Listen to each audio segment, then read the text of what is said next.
Hello everyone. So here are 5 reasons why Trump visit to the Middle East is actually a really good thing and also a really good thing for Israel. So check this out.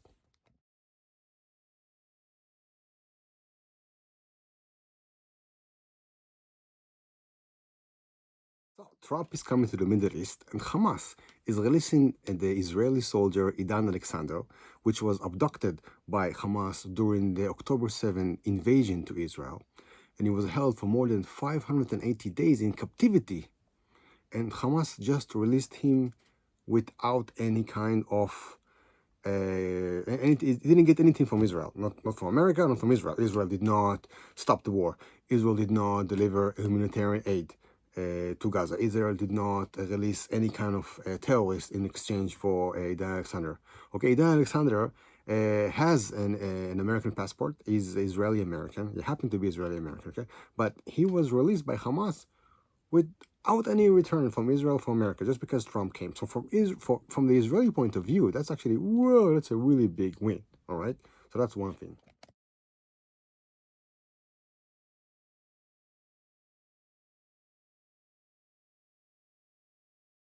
So Israel also applied its sovereignty for the area C of Judea and Samaria. Judea and Samaria is where the center of ancient Israel existed. So there's a lot of biblical and Hellenistic and Roman period archaeological sites over there, places that you've probably read about them, like Beth El, for example, and Jericho and Hebron and Nablus. So all those areas. So area C, there's A, B, and C. A is where the Palestinian Authority, and B is an area that Israel is in charge of security, and the Palestinians are in charge of the municipality.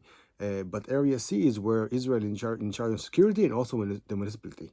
All right. So right now Israel applied its sovereignty fully over this area, and basically by doing that, Israel basically put the last nail in the coffin for the so-called two-state solution, because the Americans and the Europeans and I don't know, the Saudi plan, for example, is saying something that sounds very simple, but it's not.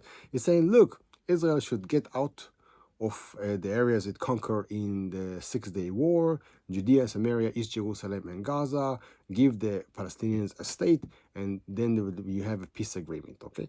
But this didn't work in reality at all. They tried that and it didn't work. As you can see, October 7.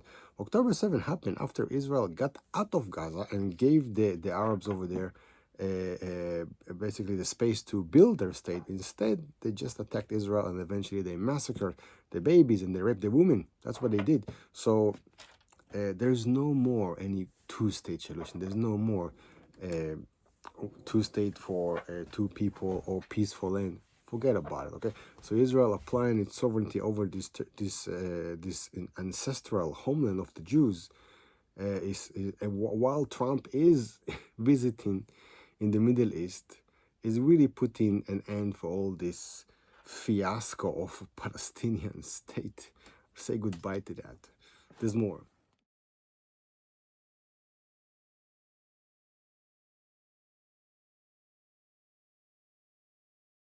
So as Trump is visiting the Middle East, Israel is trying to eliminate the leader of Hamas, Mohammed Sinwar, the brother of Yahya Sinwar, a criminal, a terrorist that murdered many people, Jews and Arabs. And Israel simply bombarded like maybe 50 bombs over a hospital, which under it was hidden. He's probably dead already.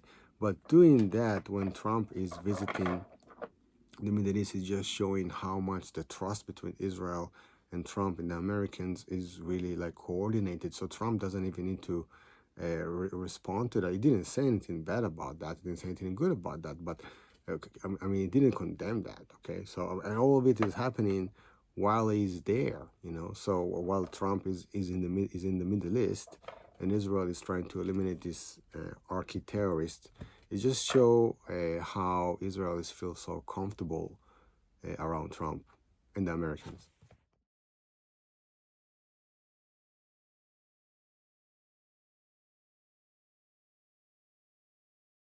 So Trump met in Saudi Arabia. He met with the new leader of Syria, El Julani, or Ashara, Muhammad Ashara, okay?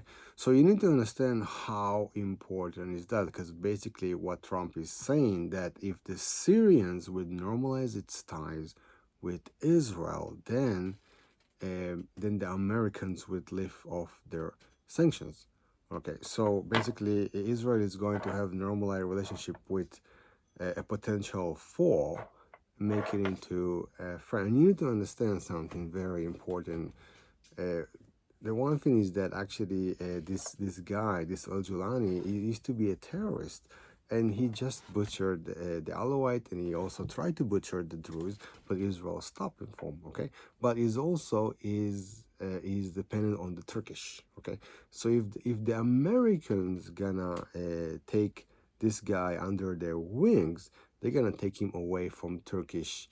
Uh, the influence, okay? Because the Turkish and the Americans, they don't necessarily work in the same entrance. In many ways, they are competing on influence. So the Turkish actually are trying to increase their influence in the area, and that is actually on the expense of the Americans and the Russians.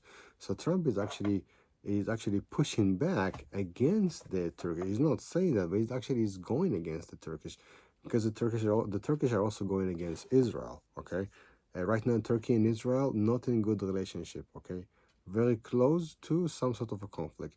Now, you need to understand that basically right now Syria is led by a terror organization. So if you had like small terror organization on the border, that's one thing. When you have an entire state that is actually a terror organization, that's terrible. And Syria is maybe 5 times the size of Israel, so this is a very serious threat. So making Syria a friend of the Americans and of Israel is a huge win. Also, don't forget the Iranian point, that the Iranians are losing one of their biggest assets, which is Syria and Lebanon. So that's another thing.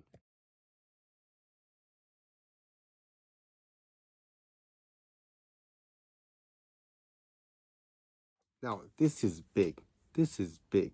All right. So the Saudis always said in the last 10 years that they're going to normalize relationship with Israel if Israel would agree to a Palestinian state. Now, even before that, but right now after October 7, there's no way in the world that Israel would agree to a Palestinian state. So there's not going to be any kind of normalizations between Israel to Saudi Arabia. So Trump understands that, and he's going to the Saudis and say, hey, if you want something from the Israelis, talk to me, and I will tell the Israelis. And if the Israelis want something from the Saudis, then the Israelis going to tell Trump, and Trump going to tell the Saudis. Okay, so there you go. You have some sort of an artificial, a normal relationship, right? So because the conditioning of Palestinian state is completely unattainable, it's not going to happen. So as long as the Saudis are keeping that as a condition, then they can forget about it. Okay, but then Trump is saying, okay, why do we need to have the Israelis and the Saudis having normalization? What do you need that? Yeah, you have the Americans to coordinate between the two of you, and you have a relationship anyhow. When Israel just attacked a few days ago, and also yesterday, attacked Yemen. Obviously, Israel flew over Saudi Arabia. Did the Saudis object to that? No, I mean it's a mutual interest of the Saudis that Israel is attacking the Yemenis, because they have a mutual enemy. So this whole thing about a Palestinian state, nobody's pushing it right now in the Arab world, not seriously, all right. So Trump is actually completely taking off the Palestinian issue off the map because it's completely irrelevant, all right.